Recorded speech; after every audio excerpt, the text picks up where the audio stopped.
So welcome to the COPD Wellness Podcast. Today I've got three special guests, all of them for different fields, but they all align in respiratory disease in some way. We've got a returning guest, and that's Professor Peter Barnes. Peter, welcome back. Hi, thank you. We've got a new guest, hasn't been on the show before, Dr. Dominic D'Agostino from Florida. Welcome, Dom. Thank you. Thanks for having me. And Steve Welch from CHEST. CHEST is the American Society of Thoracic Physicians, is it? American College of Chest Physicians. Oh, I nearly got that right. Thank you all for joining us today. First of all, Peter, if you can give us a bit of background in your research and what you do for those people who are silly enough not to have listened to the first podcast I had with you. Yeah, I'm a chest physician, professor of respiratory medicine at Imperial College in London, and I do research on airway disease, particularly COPD, trying to understand the underlying mechanisms and looking for new and better treatments in the future. So I'm particularly interested at the moment in aging in COPD and how aging affects the lung to cause COPD. Thanks, Peter. And Dom, you're a podcast veteran, obviously, and a lot of people have heard what you do. But I guess in the group of people I come from, there's probably a lot of people who haven't heard about Dominic D'Agostino. So could you tell us a bit about yourself and your background, please? Sure. I did my PhD in a pulmonary critical care department at Robert Wood Johnson Hospital, University of Medicine and Dentistry of New Jersey, Rutgers University, long name. And I focused on respiratory neurobiology, specifically the O2 sensing regions of the brain in the rostral ventrolateral medulla. The pre-Botzinger region is an area that is thought to control respiratory rhythm generation. And I focused on the O2 sensing mechanisms of the pre-Botzinger region and a region juxtaposed to that called the C1 sympathoexcitatory region. And these regions are unique in that they can sense oxygen, and they're also modulated to a degree by CO2. And I went on to study sort of the neural circuitry of that, the neurobiology of respiratory control in those areas. And I would go to meetings like the American Thoracic Society meeting. And so I had kind of a background in respiration.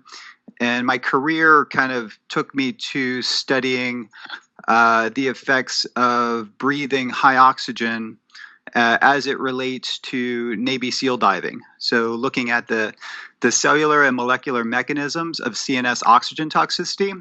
And I'm also involved in pulmonary oxygen toxicity studies funded by the Department of Defense and Office of Navy Research. So we've developed a variety of techniques in our lab, environmental chambers, that allow us to mimic the conditions of high pressure oxygen.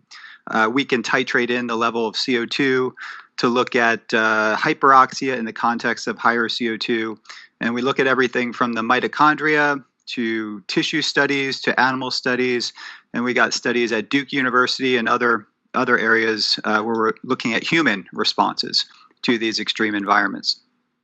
So my role is to not only understand fundamentally kind of what's going on from a molecular and physiology perspective, but to create countermeasures to make us more resilient in those extreme environments. Okay. That's a fair background you've got there. And Steve, your role with CHEST? Sure. I'm the Executive Vice President and CEO of CHEST, which is the American College of Chest Physicians, and the CHEST Foundation. We're one of the world's largest membership organizations that provides education to pulmonary and critical care physicians. And so, I'm really interested in ways that nutritional therapies and diet could actually weigh into the treatment protocol for patients who have lung disease. So, this conversation is really fascinating to me. On a personal note, my mom passed away from COPD. So I've got a personal reason for being engaged in this sort of in this education, and also as a head of an organization that provides it to physicians and caretakers. I'm curious to explore this to see if there are gaps that we as an organization can potentially fill, because I hear a lot that clinicians don't get a lot of nutritional training in med school and such. And so if this is a burgeoning area that we really need to be paying attention to for patient care, then I'm excited to hear what our experts today have to say. On another personal note, Dom, I'm also a rebreather diver, so the whole concept of ketogenic diet, which I'm a practitioner of, and seizures and all that good stuff is something I personally have been involved with. So lots of fun. Very cool.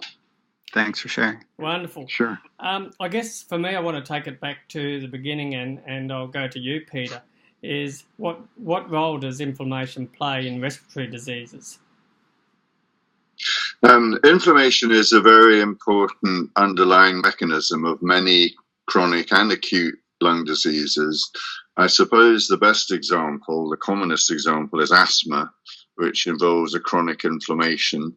And luckily, this inflammation responds really well to steroids. So we use inhaled steroids, which are highly effective in controlling most people with asthma. COPD also involves inflammation of the respiratory tract, but unfortunately this is not really sensitive to steroid treatment, so we can't treat COPD in the same way that we do asthma. And the inflammation is different. It's resistant to steroids, and we need to find new ways of treating this inflammation, which has been a major challenge in research, because all of the anti-inflammatory treatments that have been developed have turned out either to be ineffective or to have a lot of side effects. So there's a great need for research to understand the inflammation at COPD. And a similar sort of steroid-resistant inflammation is also found in other lung diseases that are less common, including lung fibrosis, cystic fibrosis, which is the commonest genetic disease of the lung, and bronchiectasis, which involves chronic infection of the lung. It's also important in acute lung diseases. Acute exacerbations of asthma and COPD involve a flare-up of inflammation. But in addition, acute lung respiratory distress syndrome has a major inflammatory component. So overall, inflammation is a really important driving mechanism of COPD and the basis for current and future treatments. And Dom, I guess for you, the chronic diseases that you study in your lab, inflammation, is that a big driver in these diseases? Yeah, we're finding that it is a very big driver, and we're focusing a lot of our effort on that right now, and looking at one of the papers that I was a contributor to that I put the diet together was the one looking at the NLRP3 inflammasome and beta hydroxybutyrate being an endogenous suppressor of that inflammasome. So we're looking at that pathway and a number of other pathways for things like cancer cachexia, obviously pulmonary oxygen toxicity, even CNS oxygen toxicity in the brain. Traumatic brain injury tends to be linked to that inflammatory pathway. So wound healing is another area. So I had a student that did a whole project on wound healing. So inflammation is really the root of many of the things that I study. Yeah, it seems to be, for COPD and a lot of respiratory patients, they're not just dealing with one disease. Quite often they're dealing with a multiple disease. So that's why this is an important conversation, not just for COPDs, for other diseases that patients may have as well. For sure. Going on from that, for our audience, can Peter first, I guess you can have a crack at it first, can you explain how the NLRP3 works? Well, the NLRP3 inflammasome is a very important mechanism of inflammation in many chronic inflammatory diseases. Classically, gout is due entirely to NLRP3 activation and produces a very acute form of inflammation. But we know that this inflammasome is also activated in asthma and COPD, and it seems to be particularly important in severe disease and in exacerbations. So we're interested in how it gets activated in these diseases. And one of the mechanisms, which is a very common mechanism in COPD, is through oxidative stress, which is very high in the lungs of COPD patients. But also there are other activating mechanisms that are important in COPD. So we think this is an important component of the neutrophilic inflammation in COPD.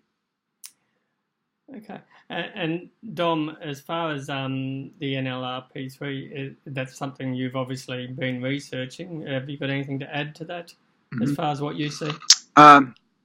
Yeah, I know it's an intense area of interest to pharmaceutical companies that are looking for small molecule inhibitors of NLRP3. We know that the ketone body beta hydroxybutyrate is involved in the assembly of the complex of NLRP3 and also ultimately the activation. So it's working several components of that pathway, the assembly and the activation. So we're trying to understand really fundamentally how it's regulated, because you don't want to completely suppress it, but you want to be able to regulate it, with a molecule in a dose-dependent fashion. So we're kind of directing our studies, our more molecular studies, to understand that. Now, I've been told that you can't actually measure the NLRP3. Is that correct? To some extent, there's caveats to measuring it. I spent the early part of my career measuring reactive oxygen species and reactive nitrogen species, and it can be, you have direct and indirect ways to measure these things, but you can get a comprehensive picture of its regulatory rate, and you have various outcomes that occur in response to its activation. Okay. If that makes sense. It does.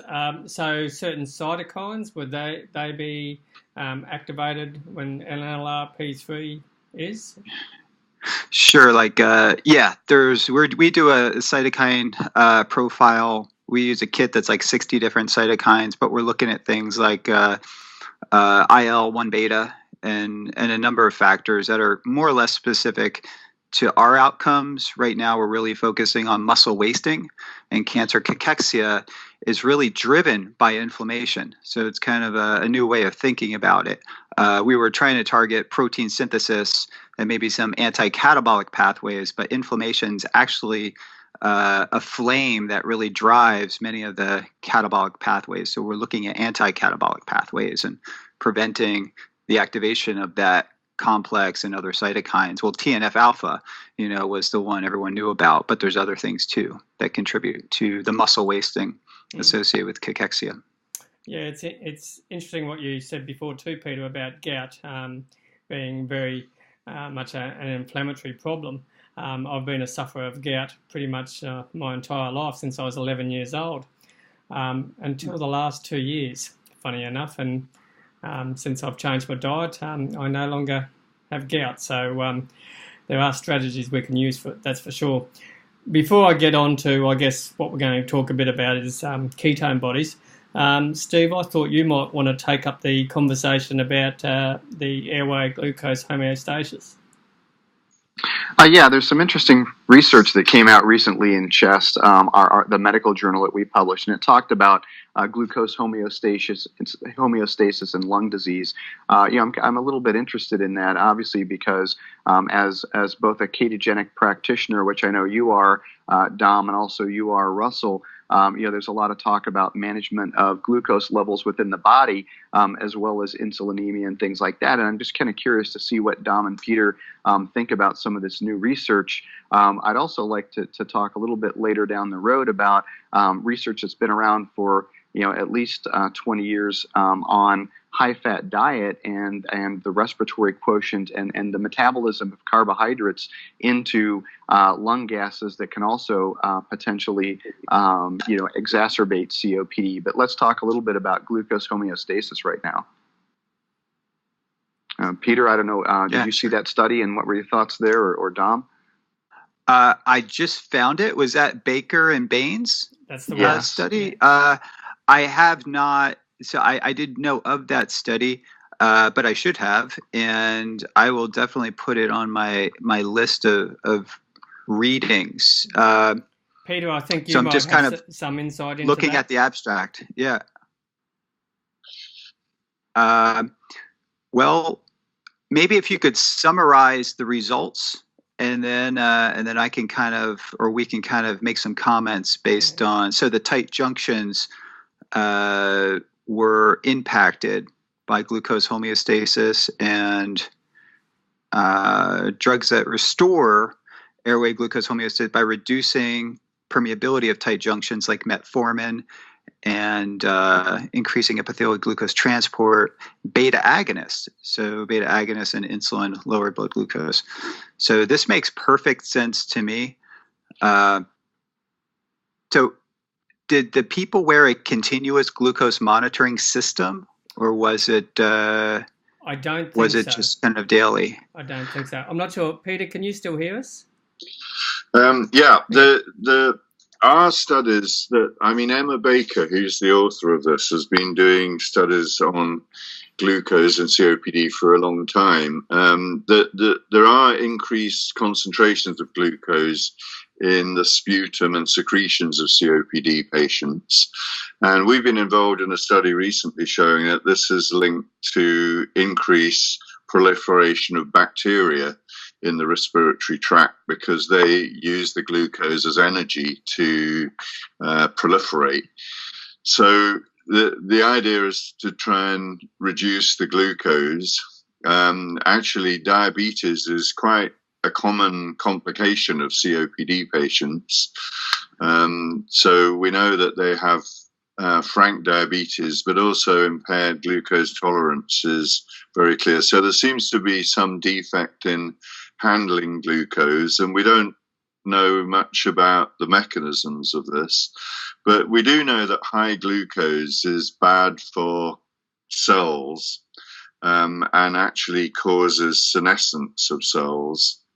Because it switches on senescence pathways. So I think this all fits together with the idea that there's abnormal glucose homeostasis playing a role in COPD. Probably gives you a bit more background there, Dom. To the study.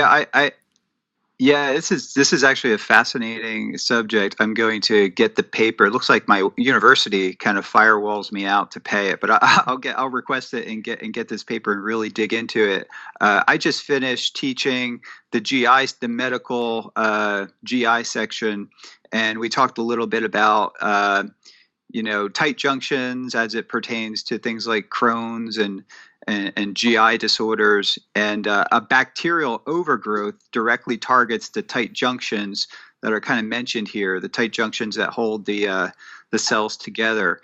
And it looks like maybe that's what's going on here, that, with hyperglycemia is driving maybe a bacterial overgrowth that's maybe causing a dysbiosis of the lungs in a way that's impacting the functional units and the actual cytoarchitecture of it and the tight junctions. So that's really an interesting kind of observation, and I think has major implications for the field. And it's undoubtedly driving inflammation too. Yeah, I think I've got a copy of that paper, so I can send that over to Okay. you afterwards as well. Peter, and I should have, I meant to bring this up, but I didn't. There's a study about metabolic repatterning in COPD, airway smooth muscle disease. I don't know if you're aware of that one. And does mitochondrial dysfunction play a role in COPD? Yeah, this is an area of great interest in our department. So people working on airway smooth muscle here demonstrated that there was a defect in mitochondrial function, and that this was linked to changes in metabolism. So from glycolytic metabolism to more anaerobic type of metabolism. But mitochondrial function in general is a very important area of research. We know that in age-related diseases, mitochondrial function is decreased because it is a feature of aging. And the mitochondria are really the batteries that drive cell energy. They supply ATP that drives all of the energetic processes in a cell. So they're very important for normal cell function. And in aging and in COPD cells, the mitochondria become dysfunctional. And so they become leaky. They don't supply ATP. So there's a loss of energy and general rundown of metabolic processes. And they also leak reactive oxygen species, so they drive oxidative stress. So they are playing a very important role in these chronic aging diseases like COPD, but also chronic heart disease, brain disease, kidney disease. It's a very important component of aging. Are we also seeing mitochondrial dysfunction in cancer, Dom? I know you've looked at that. Yeah, for sure. Some of the early studies that we did on a brain tumor cell line observed that when we expose the cells to high pressure oxygen or graded levels of oxygen, we saw a proportionally higher level of superoxide anion production that we could just plot. And we also demonstrated that that the mitochondrial reactive oxygen species production in the cancer cells were due to mitochondrial deficits. So there is various factors in the mitochondria, like cardiolipin, that kind of holds the inner mitochondrial membrane together. There's some cytochrome abnormalities that are dysregulated. So it's very clear that cancer has aberrant mitochondria. Some people argue whether they're dysfunctional or not, and their dysfunction may push them to a glycolytic phenotype, which actually, endows the cell with this Warburg phenotype that causes the cell to pump out lactate, and that can cause, enhance in some ways the growth and proliferation of the cancer. The most important thing is that metabolism can be targeted. And it's also important that mitochondrial dysregulation disrupts the energy homeostasis that preserves genome stability. So the stability of the nuclear genome is intimately dependent upon the bioenergetic capacity of the cell.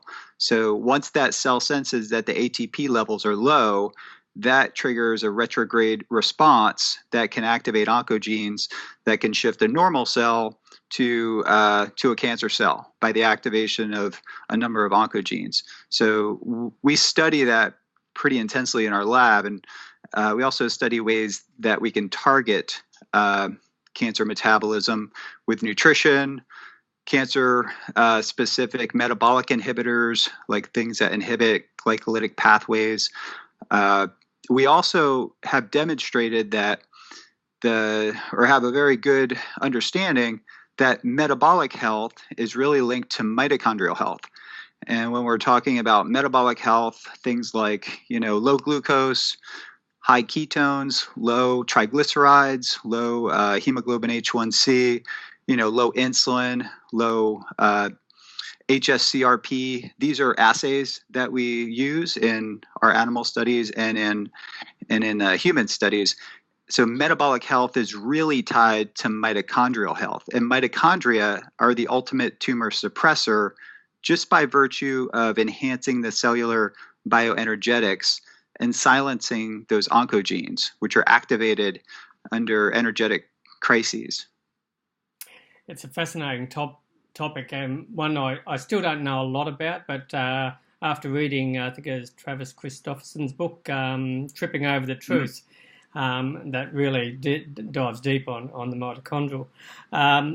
So a question that I'm asking for a doctor was, Peter, would what we're seeing in mitochondrial dysfunction in COPD, is that similar to the Warburg effect? Sorry, I didn't hear the last part of your question, Russell. Okay, so I just asked, is mitochondrial dysfunction in COPD similar to the Warburg effect? Well, the mitochondria are very dysfunctional in COPD. So if you look at COPD airway epithelial cells, for example, they have very abnormal mitochondria. There are more mitochondria, and they're abnormally shaped and branched and elongated, and we know that they're leaky. And the reason for this is that part of aging is to remove damaged organs like mitochondria from the cell, because once mitochondria are damaged, they become leaky, and they leak reactive oxygen species and trigger inflammatory reactions. So the cell puts a lot of energy into removing damaged mitochondria and damaged proteins by a process called autophagy. And if this goes wrong, as it does in COPD and aging, then the mitochondria that are damaged are not removed, and they accumulate in the cell and then leak all these bad things into the cytoplasm of the cell. And there's a lot of evidence that mitochondria may be a driving mechanism for the inflammation in COPD that we talked about earlier.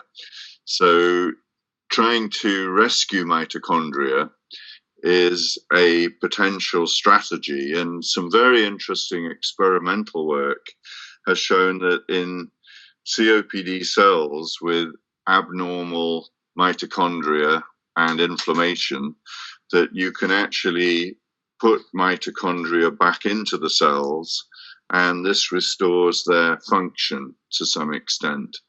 So it seems that replacing mitochondria might be a useful treatment strategy of the future. But also there are drugs that target mitochondria. For example, there are a new type of antioxidant that specifically targets mitochondrial oxidative stress, because these antioxidants are specifically taken up by mitochondria. And some of these new antioxidants, one of them is called MitoQ, have been shown to be very effective in experimental models of aging diseases like Alzheimer's, Parkinson's disease, chronic renal failure, chronic vascular disease. And these drugs are now going into clinical trials. So it'll be interesting to see if they're going to be useful in aging diseases by targeting this mitochondrial source of oxidative stress. It will. It certainly will. I think we've well and truly covered the inflammation with COPD and other diseases. I want to change gears a bit now and talk about nutrition and how that may impact on inflammation. And I guess to you, Dom, are there foods that we eat that trigger inflammation, and are there some sort of foods that cause more inflammation than other types of foods? Yeah, for sure. We know that processed carbohydrates, things like omega-6 to omega-3 ratio needs to be considered. Sugars, Damaged fats can be very pro-inflammatory and drive membrane lipid peroxidation and things. These are some of the things that we study. I think most importantly from my perspective, and what I've gained an appreciation for over the last 10 years of studying this, is that the glucose levels, glucose homeostasis, and insulin levels, and preventing spikes in glucose, because those spikes can be very pro-inflammatory. You could have a fairly decent baseline glucose levels, but if your postprandial excursion in glucose and insulin shoots up high after a meal, that can be very pro-inflammatory. So we want to follow a macronutrient profile, and we want to select foods that have a minimum glycemic response, things basically eating whole foods, high fiber, moderate protein. Our approach is to use moderate to high fat, and being very particular about the types of fat that we incorporate into our foods, and minimal sugars, minimal starch, and the carbohydrates in the diet would be from fibrous vegetables instead of sugars and starches. And that will significantly attenuate, if not abolish, the postprandial spike in glucose and insulin, and which occurs with a well-formulated ketogenic diet. And if you moderate your glucose and insulin response, that will have a very profound beneficial effect on cardiometabolic biomarkers, hemoglobin H1C, insulin, obviously, triglycerides paradoxically go down when you eat more fat and lower your carbohydrate consumption and sugar consumption. So these are the things that we measure in the lab. I do it personally. I'm involved in human studies where we do it. And it's very interesting. With a dietary intervention, you see acute changes almost within the first 24 to 48 hours that are very profound. And then you see these chronic changes over time as you're shifting the metabolic physiology to literally be burning more fats and perhaps ketones in relation to carbohydrate burning effect. And we can measure this as the respiratory quotient. And Steve, I'll let you carry on from there about the respiratory quotient. Yeah, that's really interesting, because I've seen, there was research back in 1993 in the Journal of Nutrition, and also in our journal Chest, that talked about the effects of a high fat diet compared to a high carbohydrate diet. So it seems like there's research that's been around for a while that speaks to this, yet why is it that a lot of the nutritional advice coming out, and when you go to a hospital, you have somebody in your family who gets COPD, who has COPD, they might be hospitalized. The diet that they're given is typically very high in carbohydrates, and I always wonder why is the clinical application of this so slow to catch up to some of the science that's behind it? And is there an opportunity to, how do we push for clinical trials on nutrition, which seem to be difficult and don't necessarily get taken up by our clinical healthcare bodies? Peter, I guess to you, is there an appetite for, excuse the pardon the pun, an appetite for doing nutritional studies with COPD? Yeah, well, I think there's a lot of interest in nutrition in COPD, but as you said, it's very difficult to do studies on this topic. I think it's now clear that the most important risk factor for developing COPD is poverty. And although this is linked to smoking, it's very likely that poor nutrition is a contributory factor in the mechanisms of COPD. And we know that diets that are poor in fresh fruit and vegetables have a risk for developing poor lung function over time.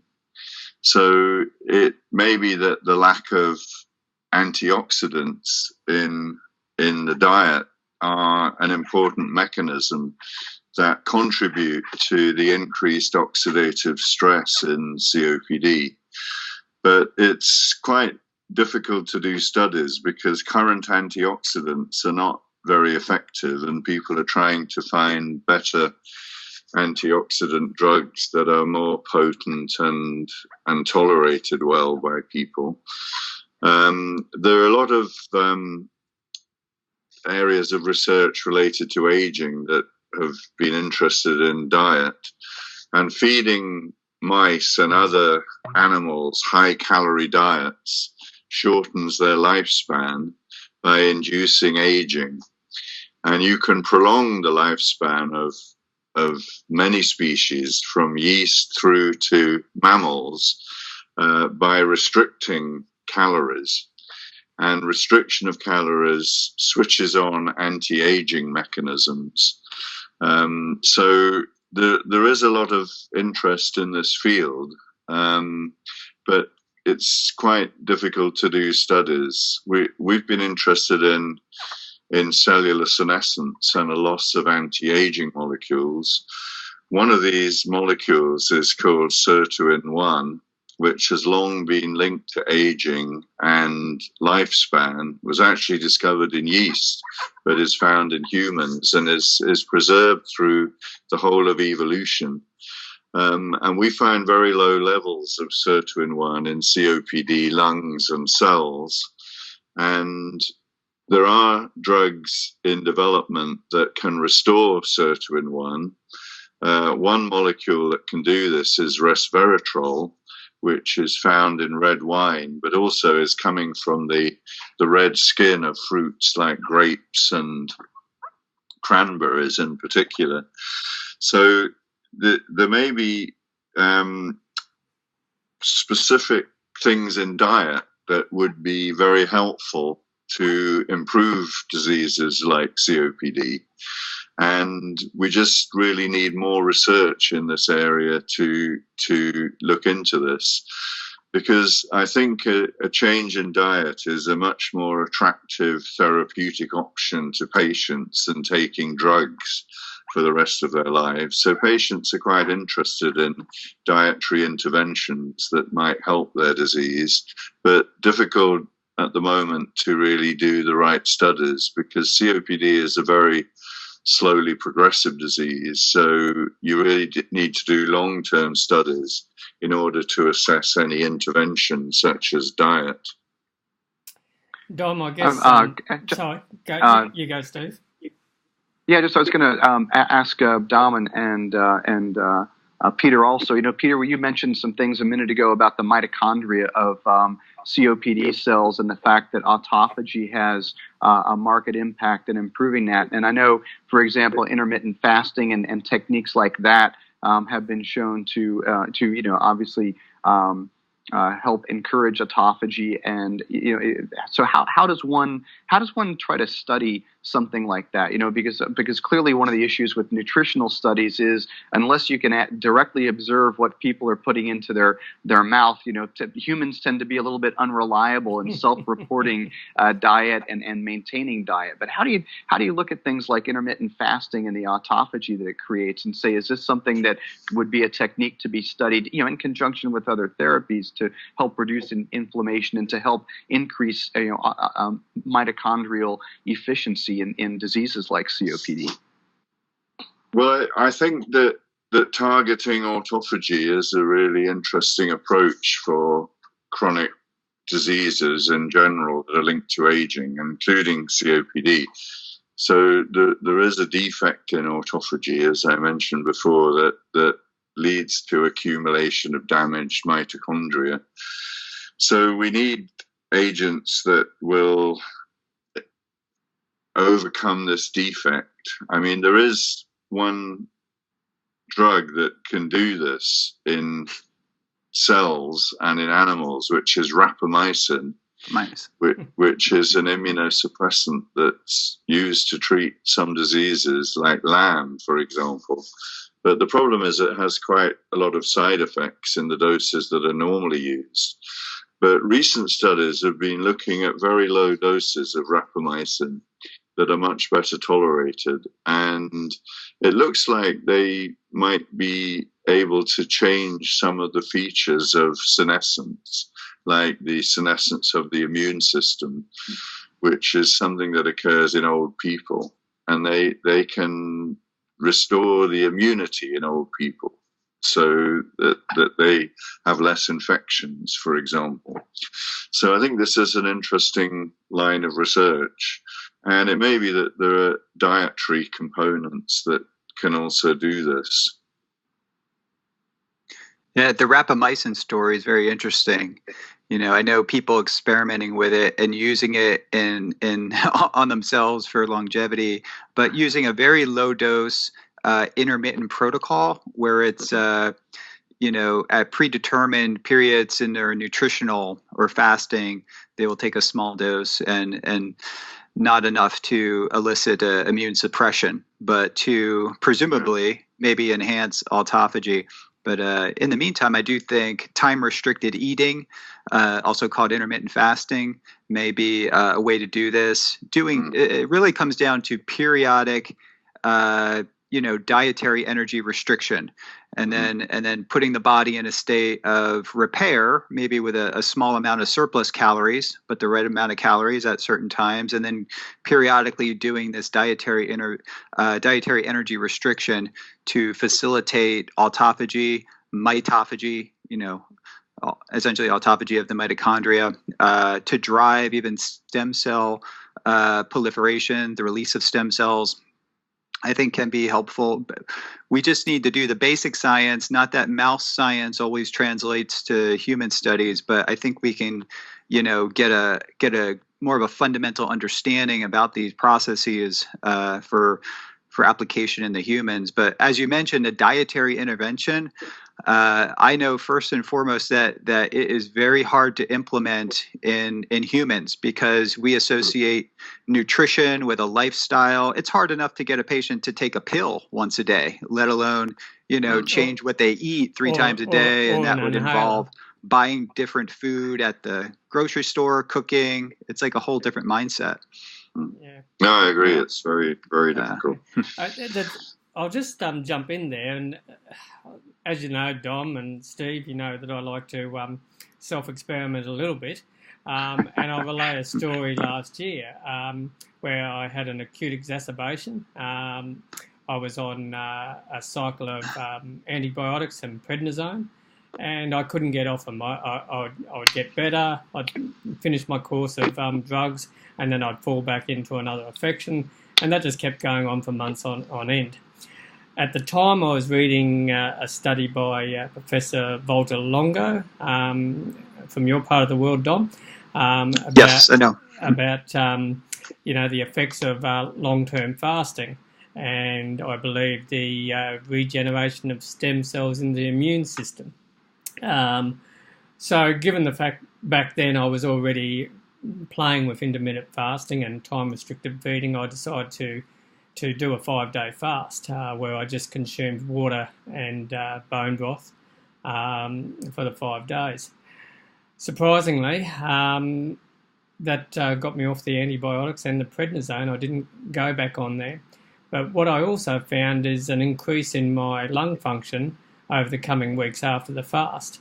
Now, obviously, I can't measure that and I can't show any science behind it, but it was very interesting how my health then picked up after that 5-day of fasting. Yeah. Is that something doesn't surprise me? Is that something you've seen in other diseases, Dom?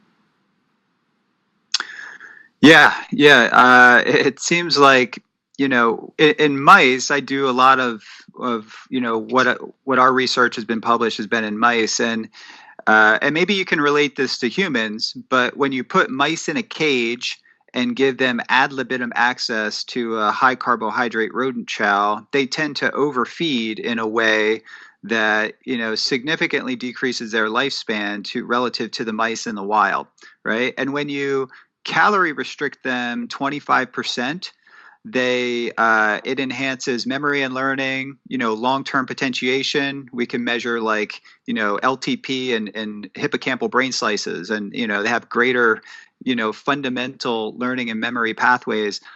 Inflammation goes down, and if you simply give them ad libitum food once a day in an intermittent fasting pattern, it also shifts the body to basically enhancing all the markers of metabolic health and many other biomarkers go in the right direction of these mice. So they're essentially underfed. So you are implementing, and so whether you use a high carbohydrate diet with intermittent fasting, it doesn't matter. But you're implementing dietary energy restriction, which activates autophagy and enhances in many ways metabolic health, which is intimately linked to inflammation. Metabolic health is really, if you want to reduce inflammation, you need to enhance metabolic health, which is essentially saying making your mitochondria more healthy. And it also stimulates mitochondrial biogenesis. So we see in some of our animal models that if we take out the tissue, skeletal muscle, for example, of animals fed a ketogenic diet, we see more mitochondria.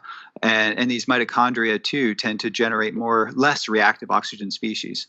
So the idea that we can enhance mitochondrial, biogenesis and increase the metabolic capacity of our cells is a really interesting phenomenon. And it's been demonstrated, with dietary interventions and intermittent fasting. I think Walter Longo has been involved in some of those studies. Yeah. And moving on, well, to get to the point of one of the points of the conversation is the ketogenic diet. Now, myself and Steve practice this diet. And Dom, I want you to firstly go into what constitutes a ketogenic diet.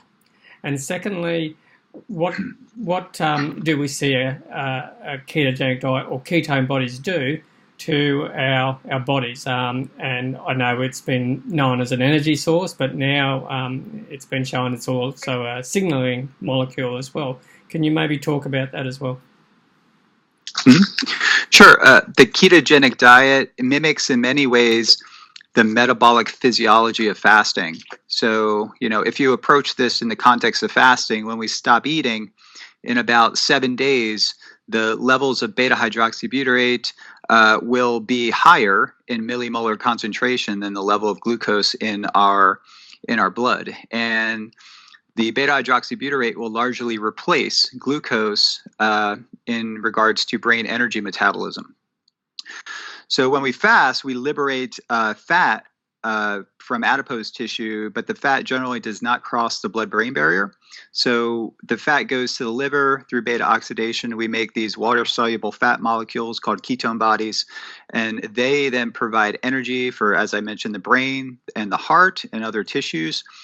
And that's sustained only with the suppression of the hormone insulin. And the ketogenic diet is a macronutrient profile or a macronutrient composition that's high fat, moderate protein, low carbohydrate that continuously suppresses the hormone insulin and drives hepatic ketogenesis through enhanced beta oxidation of fats in the liver. So you maintain this sort of pseudo starvation-like state, but in a eucaloric setting. So you're giving the body the nutrition that it needs, but you're driving hepatic gluconeogenesis or driving hepatic ketogenesis. The glucose levels essentially stay the same because we have gluconeogenesis in the liver. The glycerol backbone of a triglyceride can break down to glucose, and we have gluconeogenic amino acids. That diet has been used for things, pediatric epilepsy and other conditions now are emerging on the scene. What's interesting about the diet is that you have an objective biomarker that you can use, and we can use commercially available, ketone meter to show whether you are on a ketogenic diet or not. If you're not in a state of nutritional ketosis with an elevation of beta-hydroxybutyrate or urine acetoacetate, you're not on a ketogenic diet, really. So it also becomes a convenient way to determine if someone's actually following the diet.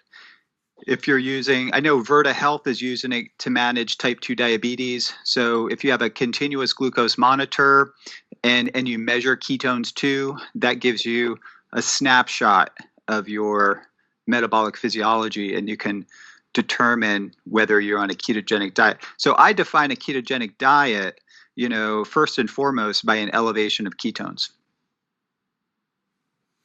Okay. And so the ketone body that we seem to talk about a lot, beta-hydroxybutyrate, what what sort of signaling pathways does that what's the word I'm looking for, improve, or what? How does it operate? Yeah, so I mean, when I got into this field of study maybe 12 years ago, we only knew ketone bodies as alternative. Well, the medical community knew ketone bodies as metabolic poison because ketone bodies would only show up in the urine and in the blood if there was, metabolic dysregulation, as it occurs with diabetic ketoacidosis or alcoholic ketoacidosis. So take diabetic ketoacidosis. You have a level of ketones that are roughly 10, perhaps 20 times higher than you can even achieve with nutritional ketosis, but you have it typically on the background of hyperglycemia. So the hyperglycemia in the context of high ketones creates pretty severe metabolic acidosis. You have electrolyte disturbances and glucose urea and many other things going on. Whereas nutritional ketosis is a way that we have a level of beta hydroxybutyrate that's not only functioning as an alternative energy, but it's hitting a number of pathways.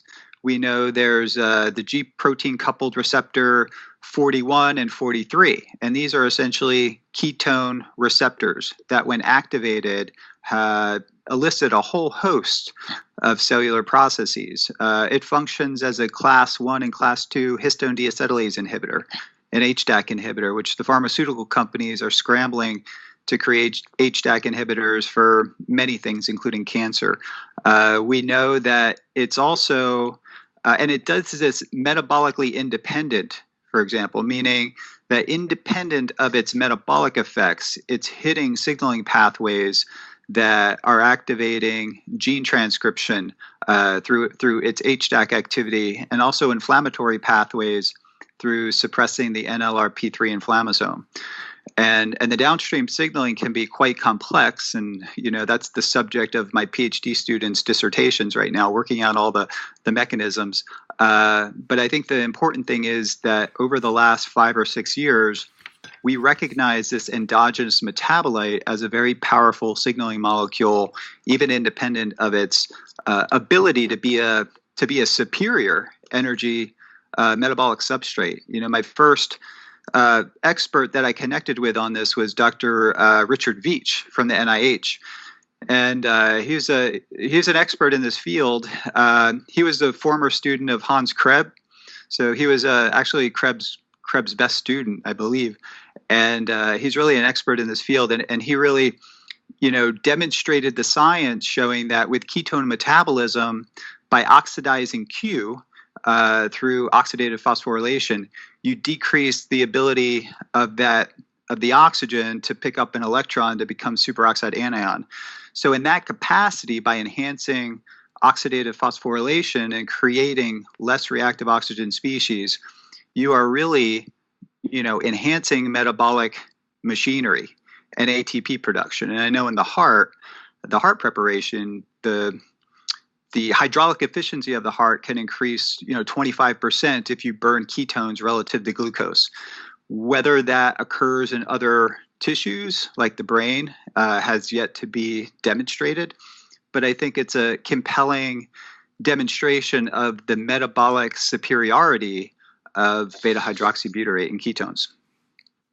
So when we talk about ketogenic diet's application to lung disease, I guess the question for you, Dom and Peter, is given the pathways that beta hydroxybutyrate operates on and what it can suppress, what sort of effect would you see it could affect on lung disease? Well, I think it's interesting to hear Dom talking about some of the mechanisms, and the fact that you could monitor ketones to see whether you've achieved the right sort of level would be really helpful, having that sort of feedback. If it is the case that ketosis suppresses oxidative stress and the inflammasome, this is of great potential interest for diseases like COPD, because, as I mentioned earlier in the discussion, we have very poor antioxidants at the moment for treating oxidative stress. So you could imagine a study in COPD where you monitor ketones, oxidative stress, and inflammation, which we can do by measuring things in the breath and in the sputum, so relatively easily, and then seeing how a dietary change might improve the oxidative stress and inflammation in COPD. At least would tell you that the diet was changing something. I mean, what would be more difficult and take longer would be to show that that was going to have some improved clinical outcome, but at least you would have some idea that it was doing something to underlying mechanisms, and that would be encouraging for going into a longer term study of dietary intervention. Dom, your thoughts on how that might play out? Yeah, I think, it's important to use tools like, biomarkers are really good too, but to use spirometry and to track these patients over time, and with the understanding that they maintain, what's termed nutritional ketosis. So ideally somewhere between 1 to 3 millimolar beta hydroxybutyrate. That has been the level shown to be remarkably effective for a number of certain disorders now, including Verta Health is doing a lot of work on the front of type 2 diabetes. And they're also seeing all these metabolic biomarkers, and inflammation improved over time. So I think it's really important to track. It's going to be a long-term study that's needed, and you have to correlate the metabolic biomarkers with spirometry and lung function, and that's what's really going to be needed. Someone could also do not necessarily the ketogenic diet, but intermittent fasting and low carbs. The ketogenic diet, I view it as a metabolic therapy that's fairly extreme. I do it personally, but I also acknowledge that, even my wife thinks what I do is pretty bizarre, and she sees the food that I eat. From my perspective, it's easy to do just because I'm used to it. But if you take the average person and just cut their carbohydrates and maybe have them do an intermittent fasting for 14 to 18 hours per day, and you do that for something like 4 to 6 weeks, and they have COPD, I think you'll see some pretty robust effects on a host of biomarkers, but maybe lung function too, using spirometry. Yeah, look, and on that, I am fortunate enough to have devices at home where I can test my spirometry wherever I like, and I've talked to you about this before, where I've seen about a 45% improvement in my FEV1 score over the last 18 months that I've been on the ketogenic diet. Now, as far as how I actually feel and how the symptoms play out, I saw a dramatic improvement, I would say, within the first 3 months. And there's simple things like breathlessness, reduced amount of breathlessness, and Peter, your reliever hailer, which I was very dependent on in the past. I now use it. Look, my use of my reliever hailer is about a fifth of what it used to be. So to me, all these pathways that, we talk about are being suppressed by the diet. I can feel it. Best for me, of course, is my marathon times are becoming quicker, which is all very exciting. Steve, you were talking before about respiratory quotient.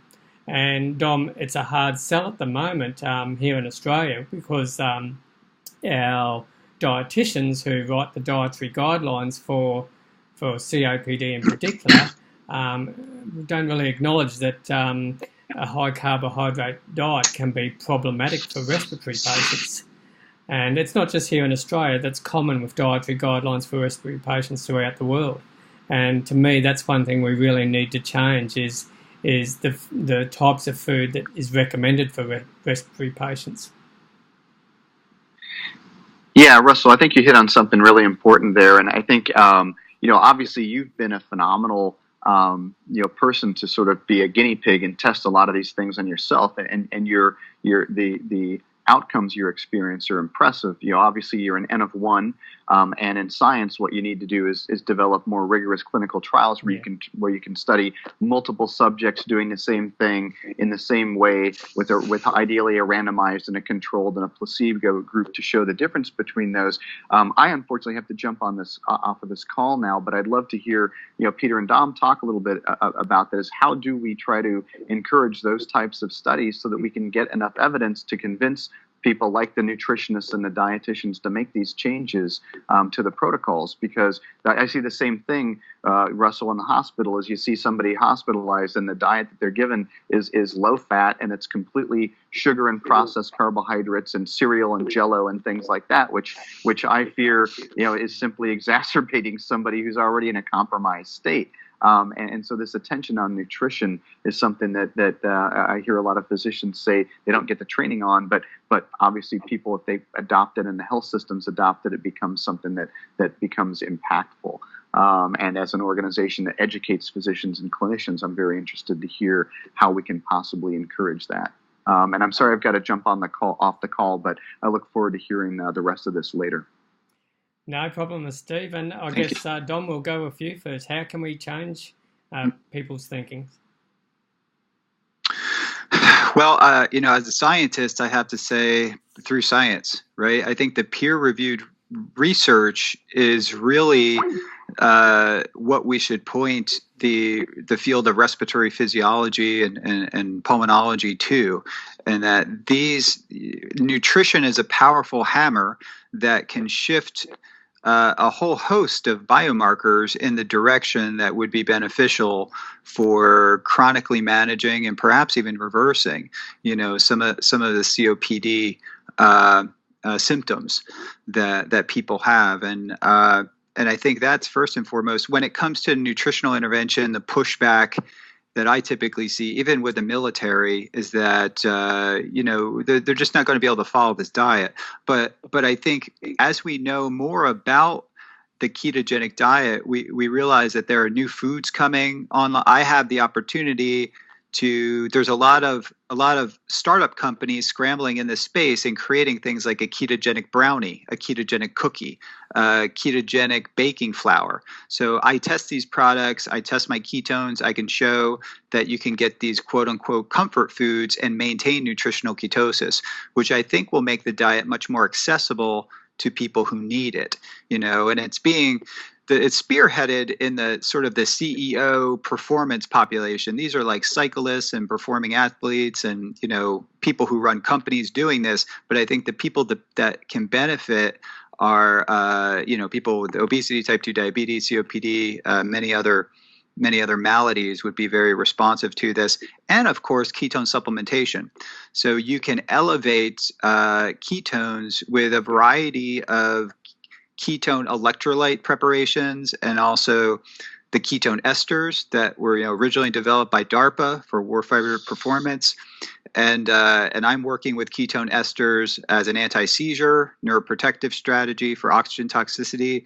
I think this military research and these things that are developed with military money should really make it out to the general population, because that's the people who sort of need it, right? I mean, we want to make, the warfighter stronger and faster and be able to resist oxygen toxicity, but I think there's a big need for these things therapeutically in a number of populations. And, I'm working with the glucose transporter type 1 deficiency syndrome and Angelman's and Kabuki organization now. There's all these rare diseases that are responsive to nutritional ketosis, but I do think that these ketone supplements, in addition to the ketogenic diet, maybe as we think of them as a food, a ketone supplement is a calorie-containing substance that could further augment the therapeutic efficacy of the ketogenic diet, sort of as we know it, or modified versions of it.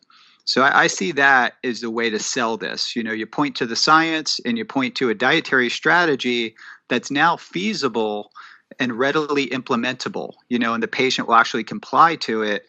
Then the old classic ketogenic diet was quite quite draconian, I guess, in its implementation. It was kind of hard to follow, but new versions of it are really much easier to follow. And Peter, do you agree with Dom? That's the way, to push something like this strategy onto the market? Yeah, well, I think it's very important, as Steve said earlier, to do proper controlled trials. And,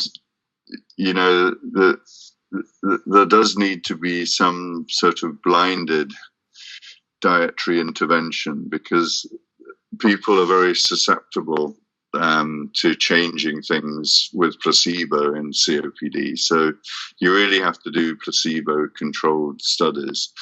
But I think this is feasible, given that you can monitor ketone production and you can look at effects on oxidative stress in the lung and inflammation that would probably change quite quickly. I think changes in lung function would take much longer. And typically you would have to give people treatment for several months or years to see changes in spirometry, for example. But I think what would make sense is to do a pilot study in a reasonable number of people with a dietary intervention versus a placebo group that doesn't get that intervention, and then monitor these markers, biomarkers, that could signify whether there's a response with the inflammation and the oxidative stress. And if that were positive, then to go into a bigger study over a longer period using this sort of dietary intervention. But I agree with Dom, it needs to be something that people will adhere to, because if it's too complicated or unpleasant, people just won't go on with it. Although my feeling is that patients are much more likely to follow some diet than to take a course of tablets, because they think they're more in control of their lives than when they take tablets. They worry about the long-term effects of tablets. So I think this is something that's feasible, and I think that there's a lot to be said for COPD researchers to, working with nutritionists to work out some protocol that patients would be able to follow. Look, definitely. I know from my own point of view, when I initially started the diet, I did find it quite hard to adhere to. But I guess for me, and I wonder whether other patients would think the same, when you actually see the benefits that the diet has, you don't want to stop doing it, because I have stopped doing it and I've tested myself, eating to the guidelines, and my breathlessness is the one thing that changes dramatically when I change the diet. So, for me, I wouldn't eat any other way, because the benefits far outweigh any problems I may see with the diet. But I guess the other thing is, and Dom, you probably noticed this too, the further you go down the road of being on a ketogenic diet, the more flexible you can actually be with the diet. And I guess, if the aim of the game is to be in nutritional ketosis and to measure ketones, whatever that macronutrient breakup is doesn't really matter if you're producing the ketone bodies, which is what you're trying to do. So for me, I've definitely been able to consume more carbohydrates than what I was doing before, and that comes from obviously leafy greens and quality vegetables. And I don't find it that hard to stick to anymore, eating that way. Getting back to actually doing studies, Dom and Peter, Dom, you can talk of this, the ester that you are using. Is that something you could use in clinical trials rather than having people stick to a strict nutritional ketosis diet? Can you use the ester either instead or in conjunction with the diet? Yeah, that's the idea. There are people who are unable or unwilling to do the ketogenic diet for a variety of reasons. And there's different patient populations where it becomes, especially in pediatric populations, like things like autism or Angelman syndrome, which, we're working with an Angelman syndrome trial. The kids simply will not eat a ketogenic diet, and we work with a mouse model of these pathologies, and the mouse models are highly responsive to a exogenous ketone intervention, more so than any drugs that we're working with. And that's actually why I shifted my research program, which was I'm in a pharmacology department and physiology, so there was a little bit of eyebrows kind of raising. Why are you going? You're now studying a high fat diet that many people did really not recognize, but had a solid track record for other things. So I think it would be nice, to do a comparison, in an ideal scenario with a ketogenic diet, a ketone supplement, and also a ketogenic diet plus a ketone supplement, because I think maybe getting levels even higher with the combination of the two may yield maybe some beneficial therapeutic effects.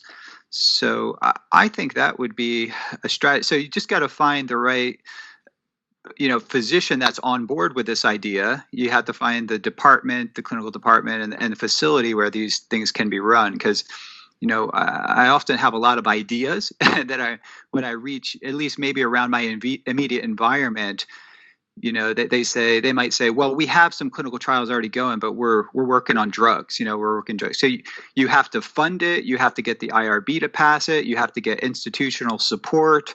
There's a lot of things that need to be considered when you do these kind of trials, use the science.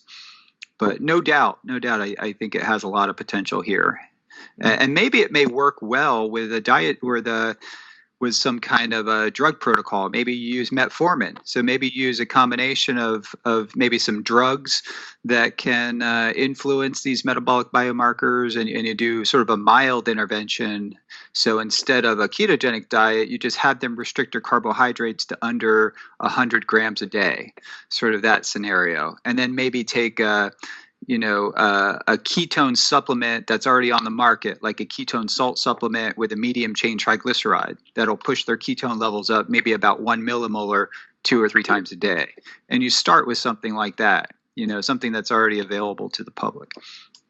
It's just some ideas, kind of thinking out loud here on how we get this moving. And I guess that's what we've got to do is think out aloud. Yeah. And Peter, I guess back to you, and Dom, you can chime in on this. I don't want to take up too much more of your time. Given the length of time it takes to see pharmaceutical drugs to come onto the market, and Peter, for COPD patients, we haven't seen any new drugs for probably 20 years plus. Is there any harm in a patient working with a trained dietitian and implementing a diet like this, where it's done in a safe environment? But if there are benefits to be had, maybe they can take a bit of a shortcut, if you know what I mean. Yeah, I think that's a very good point, because it really does take a very, very long time to get new drugs onto the market.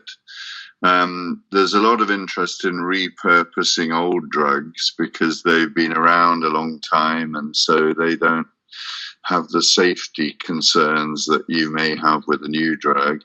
But I think dietary interventions with diets people are already using for other purposes would be something that could obviously be done straight away. So that really would bring benefit to patients if it works much more quickly than a new drug. Dom, I know you have a website, Keto Nutrition, I think it is, where you actually list doctors and dietitians who specialise in ketogenic diets. Is that correct? Sorry, can you just say that again? So I was just talking to Dom. He, on his website, he actually, I believe, has a list of practitioners and nutritionists who implement ketogenic diets. Yeah, there are there's books on there, how-to books on how to implement it with registered dietitians, and there's a list of registered dietitians, and then some doctors too who are more or less using it for metabolic wellness, whether it be weight loss or type 2 diabetes or neurological function, but some of them may not know that this could be an effective approach to COPD, and we really need the science to do that, but to show that. But I think it should be put on their radar that if there are no options, right? In many cases, a lot of the diseases that I work with, there are no options. So it really, it would really help to have patients, follow this protocol. And if we keep getting, cases like yours, that becomes that may actually be that may help initiate a clinical trial, and maybe the proof of concept, even if it comes from enough patients, the proof of concept to get a trial funded. Yeah, well, I agree, and for me, one of the positive things I've seen over the last year and a half that I've been using the diet and advocating it because it works for me, I've now had 6 other patients who have changed onto the diet and seen the same sort of results. Mm-hmm. So I guess the more people who try it, but I must stress, try it in conjunction with their doctor and a registered dietitian, so it's done properly, so it works. I think there's plenty of benefits for patients to do that. Obviously, it may also help enhance the efficacy of the medications that they're taking as well. Absolutely. Yep. Yeah, actually it should be emphasized that if someone's on like blood pressure medication or blood glucose lowering medication and they start the ketogenic diet, one of the side effects could be that, you can have a very big drop in glucose and blood pressure. So people need to, when they start these diets, they need to work very closely with their physician in many cases, they can get off the medication altogether, their blood pressure and glucose lowering medication. And that's remarkable. And that should be, it's a side effect, but it should be like a side effect that's kind of promoted as something. That's probably the most serious thing when people say, are there any side effects to the ketogenic diet? I would say probably the biggest one is that, it could hurt you if you're currently on medication, certain types of medication. You could have a reaction, hypoglycemic or low blood pressure, because I've seen this happen to at least a dozen people contact me. And they didn't realize that, I need to change my medication too. So some of these things, that's why they need to work very closely with their doctor and a nutritionist to make sure they're doing the diet right.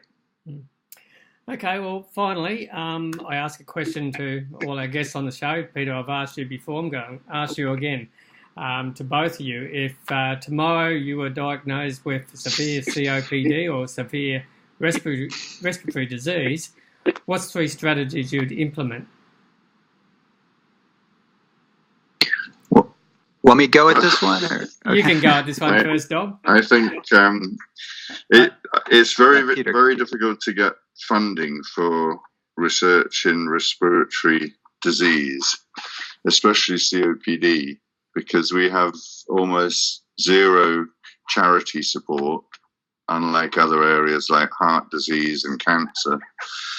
So I think what you really have to do is find an enthusiastic investigator who's prepared to do a pilot study, which they would do on their patients.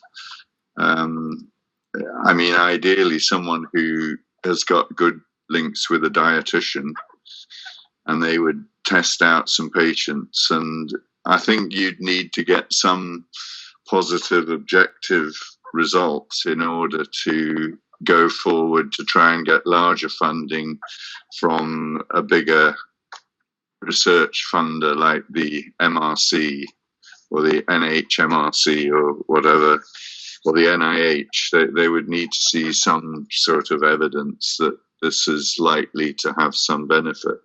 Yeah. And so, Dom, for you, what's 3 strategies you'd employ?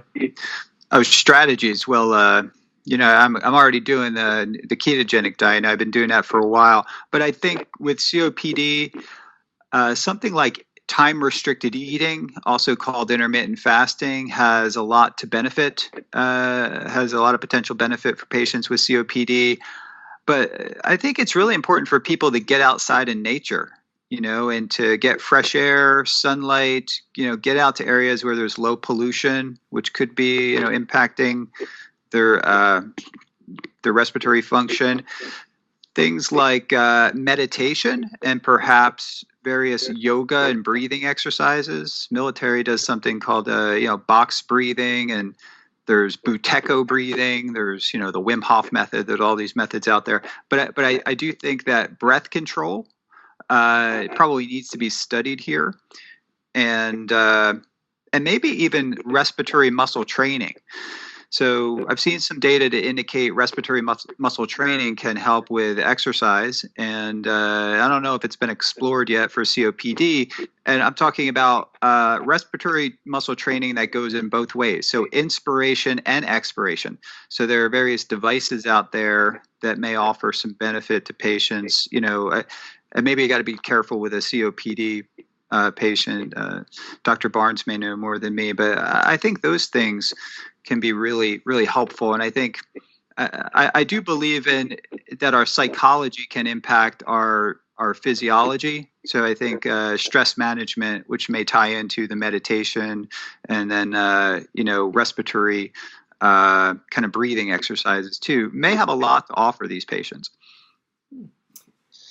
Yeah, but I think in the case of COPD patients, that pulmonary rehabilitation is commonly used as a management strategy in collaboration with drugs, and is quite effective at improving exercise tolerance, reducing symptoms, reducing exacerbations.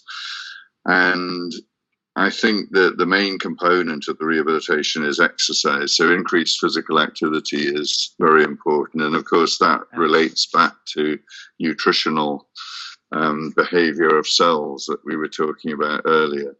Breathing exercises have not been that effective. They've been used in asthma more than COPD, but they can have a small effect, but not very great.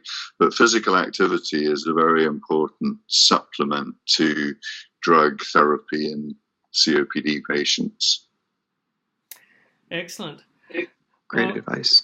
I want to thank you both for giving up your time today. It's been a long time coming, and I really appreciate you doing that. Any final words that either of you'd like to have?